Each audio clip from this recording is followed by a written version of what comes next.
mukaniwona likukondwa msalabwe gasiya zonse za mzigo izachabe mukaniwona likukondwa. Tikulandireni pano pa V&V Media TV mprogramu yathu ya nyimbo za makwaya. Iyi ndi programu imene timakupatsirani nyimbo zosiyanasiyana zoyimbidwa ndi magulu akwathu kuno ku Malawi. Magulu amene nyimbo zawo amayimba mwadongosolo, nyimbo zotsatira manotsi amene akuyendera. Ndi cholinga choti tizindikire uthenga umene uli mu nyimbo zathu.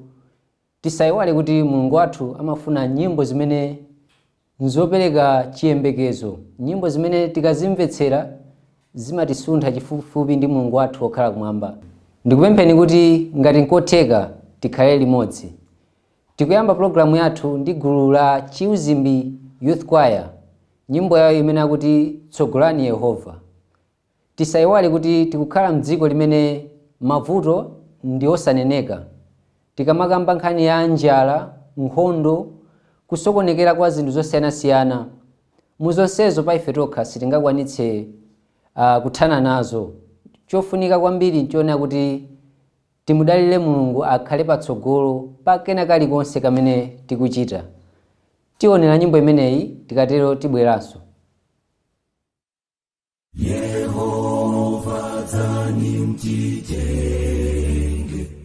tavutika kwambiri pansi pano Satana watizunza kwa kukulu. Yehova dzani mtitenge tavutika kwambiri pansi pano Satana watizunza kwa kukulu.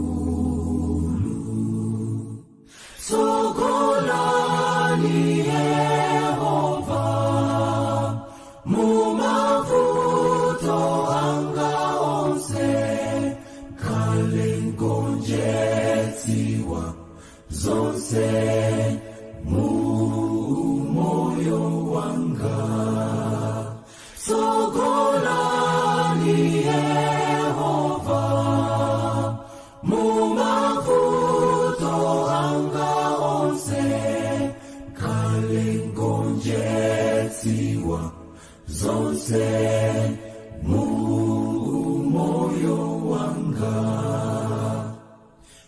Mfumu popanda inu sitingapo lumuke koma inu Yehova inu mutipulumutse.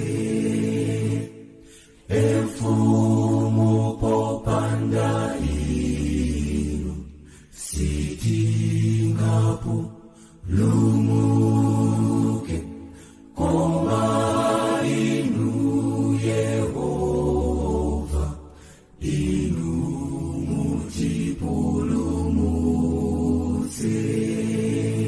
Mwachikondi Yehova gonjetsani ntendazi zimphamvu zanu Yehova ndizo zititeteze. Mwachikondi Yehova gonjetsani ntendazi zimphamvu zanu Yehova ndizo zititeteze.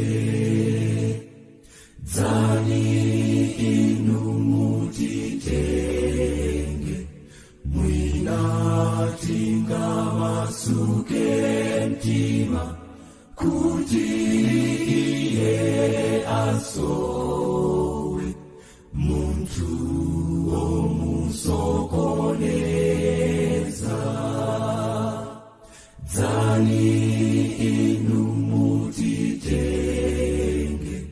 mwina tingamasuke mtima kuti iye asowe muntu omusokoneza mudzatenge olungama iwo ndiwo agonjetse tsogolereni Yehova mkhale mugulu ili mudzatenge olungama iwo ndiwo agonjetse tsogolereni Yehova mkhale mugulu ili tsogolani Yehova mumavuto anga onse kale ngonjetsiwa zonse mumoyo wanga mwachikondi Yehova gonjetsani tendazi zimphamvu zanu Yehova ndizo zititeteze mudzatenge olungama iwo ndiwo agonjetse tsogolereni Yehova mkhale mugulu ili tsogolani Yehova mumavuto anga onse kale ngonjetsiwa zonse mumoyo wanga mwachikondi Yehova gonjetsani tendazi zimphamvu zanu Yehova ndizo zititeteze mudzatenge olungama iwo ndiwo agonjetse tsogolereni Yehova mkhale mugulu ili. Kumeneko ndikuimba kwa Chiuzimbi Youth Choir, nyimbo imene akuti tsogolani Yehova. Tikayimvetsera nyimbo iyi ndoyimbidwa mwadongosolo, nyimbo imene ikupereka chiyembekezo. Tikakhala moyo wathu wa tsiku ndi tsiku tikuyenera kuzindikira kuti Mulungu yekha ndi amene akuyenera kukhala patsogolo pa moyo wathu pa chilichonse chimene tikuchita. Kupitirira ndi programu yathu ndakubweretsanisoni kuimba kwina kwa The Hopers of God, nyimbo imene akuti maziko. Ndikukhulupirira kuti mukayimvetsera nyimbo iyi mutolapo uthenga umene uli mu nyimbo imene ofunikira kwambiri kuti Yesu Khristu ndi amene akuyenera kukhala maziko wakena kalikonse, kulumikizana ndi nyimbo yathu yoyamba imene tinaonera yoti tsogolani Yehova. Tsiku la lero tikhazikika kwambiri pa nkhani imene yonena kuti Mulungu akuyenera kukhala patsogolo. Apa Hopers of God atibweretsera nyimbo imene akuti maziko. Takhalani pomwepo. Maziko olimba ambuya tuyo waikila inu tumau mwake anene chiani koposa icho watawira ndani kwa mpulumutsi, watawira ndani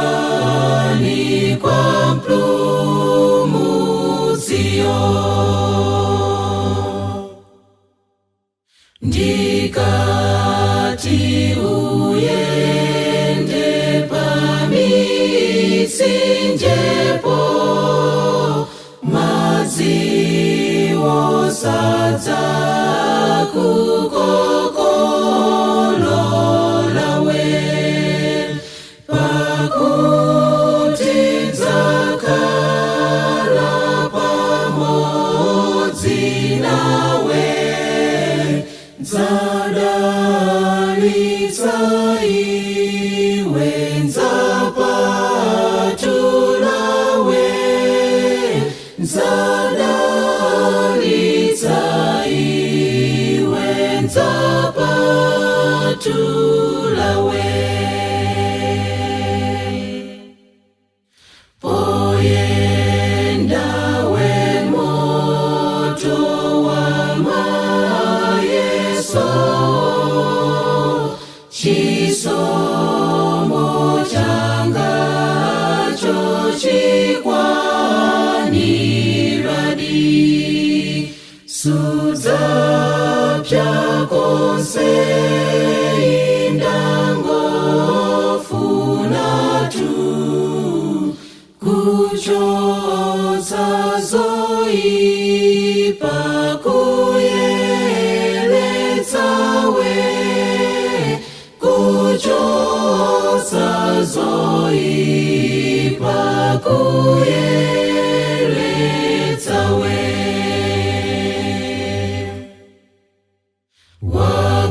Wakudza kwa Yesu kubisa lako, sindintaya kunja tukwandaniyo, ngakare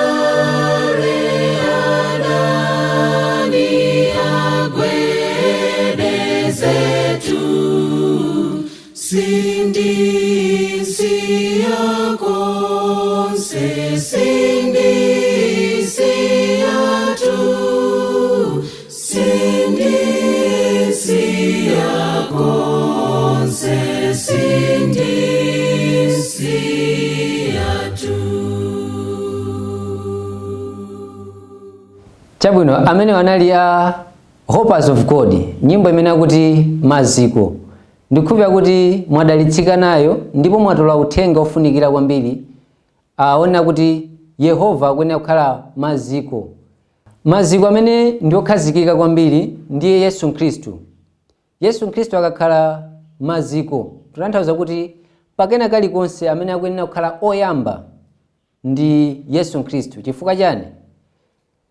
Tikayamba mosakhala bwino, mapeto ake timamalizira mosakhalanso bwino. Chofunikira kwambiri nchonena kuti muzathu zonse zimene tikuchita, maziko athu akhale Yesu Khristu. Tikupitirira ndi programu yathu. Kuchokapo bwanji tilowere kumpoto. Ndakubweretserani gulu lotchedwa The Remnant Family, imene ndiyo yochokera ku Mzuzu SDA Church, amene wakuti mundisinthe, kusonyeza kuti takhala tikuyenda njira zosakhala bwino. Tikumupempha Mulungu wathu okhala kumwamba kuti mu zonse zimene tikuchita, Mulungu wakumwamba atisinthe kumakhalidwe athu, kuti tikhale mchiyanjano chabwino ndi Yesu Khristu. Tikuyenera kuti pakhale wina wake amene atisinthe moyo wathu, ndiyo ngachoti tiyende naye mu njira yake. Tisayiwale kuti pamene tikukhala pa dziko lino lapansi, chimene tikuyembekezera ndi moyo osatha. Sitingalandire moyo osatha tili anthu ochimwa. Choncho tikuyenera kukhala ndi mphamvu ina yapadera imene itisinthe kumakhalidwe athu osakhala bwino. Dalitsikani ndi kuimba kumeneku kwa The Remnant Family, nyimbo imene akuti mundisinthe. Mbuye mundionetse zamkati mwa mtimanga, mene mukudzapo sachedwa, ndifuna kukonzeka, kaziona ndekane, ndili kutalitali, kuti ndifanane ndinu, chonde mundithandize, ndisowa mzimu wanu, adzadze mumtimanga, ndionetse khalidwe la Yesu sutawi zonsezo, kuti ena pondiona ayambike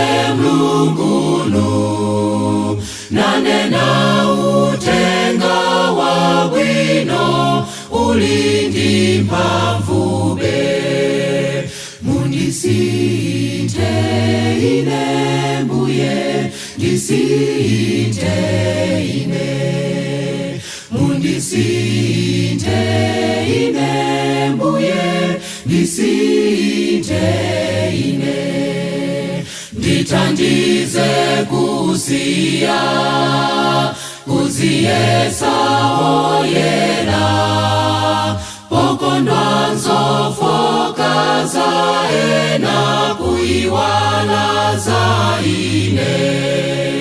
Mundipatse chikondi ndikuleza mtima, chifatso chiyero cha Yesu zikhale tumaine.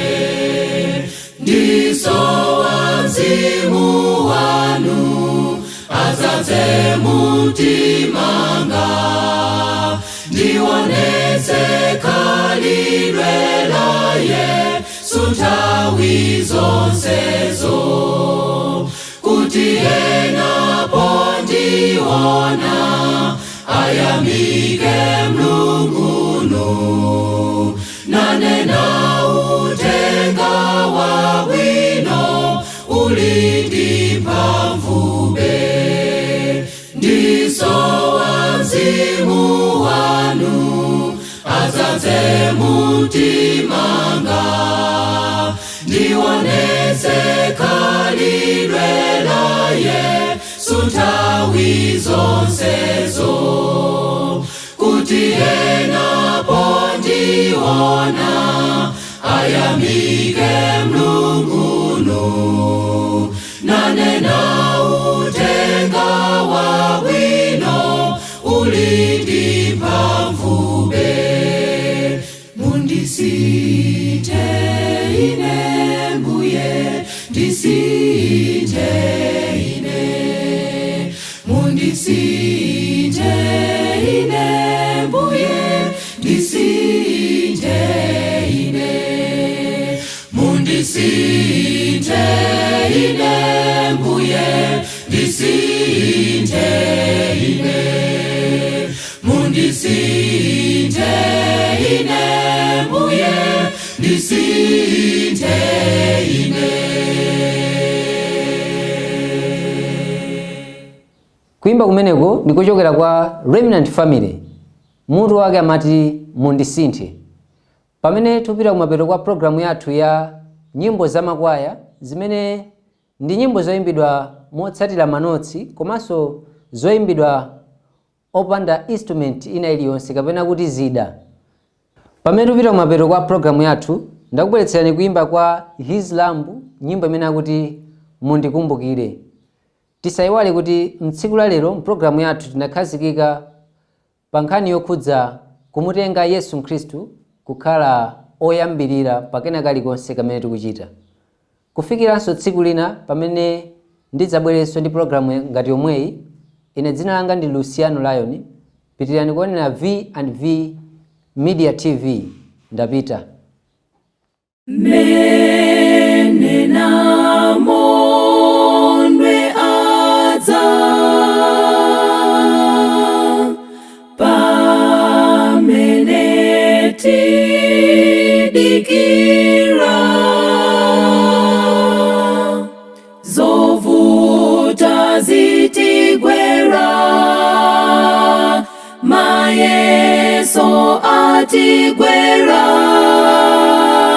Mbuye mundikumbukire, mundikumbukire ine.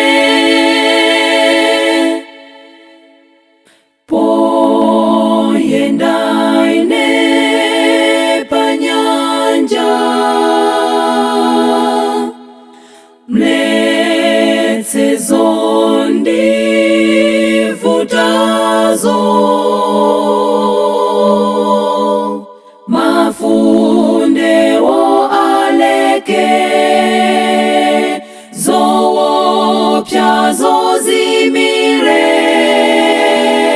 mbuye mundikumbukire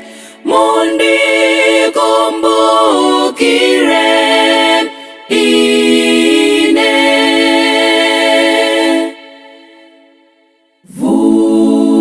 vutolika ndigwera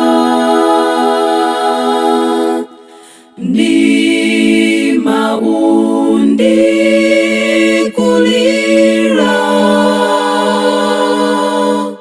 moyo ukavutika mene nikakuifa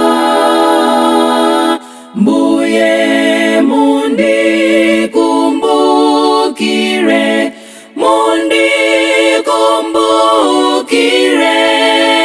ine mbuye mundikumbukire